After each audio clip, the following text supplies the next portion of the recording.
रोखोक बातम्यासाठी MH21 Jalna live आपण पाहत आहात। प्राथमिक आरोग्य केंद्र अनवा अंतर्गत मुख्यमंत्री समृद्ध पंचायत अभियान 2025 कुष्ठरोग शोध मोहीम अनवा। सविस्तर वृत्त असे की अनवा येथे डॉक्टर मुख्यमंत्री समृद्ध पंचायत अभियान आरोग्य अधिकारी श्री चंदेल साहेब यांच्या माध्यमातून 2025 अंतर्गत कुष्ठरोग शोध मोहीम अनवा येथे सुरू असून ग्रामपंचायतचे सदस्य पहा सविस्तर वृत्त।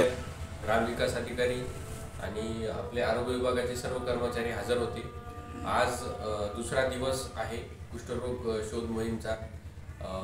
जवळपास 105 घरे आज सर्वेक्षण झालेलं आहे। त्याच्यामध्ये जवळपास आज रोजी कालचे 2 आणि आजचे 1 असे 3 संशयित निघालेले आहेत। त्यांच्या पुढील तपासणीसाठी आपण प्राथमिक आरोग्य केंद्र अनवा येथे त्यांना संदर्भित केलेला आहे। तरी सर्वांनी आपली मुख्यमंत्री समृद्ध पंचायत अभियान जे निर्देशांक आहेत त्यानुसार पूर्ण कामाचे नियोजन केलेलं आहे व कुष्ठरोग अभियान अंतर्गत जास्तीत जास्त कुष्ठरोग शोध घेऊन त्यांची तपासणी घेऊन त्यांच्यावर उपचार करण्यात येत आहे। धन्यवाद।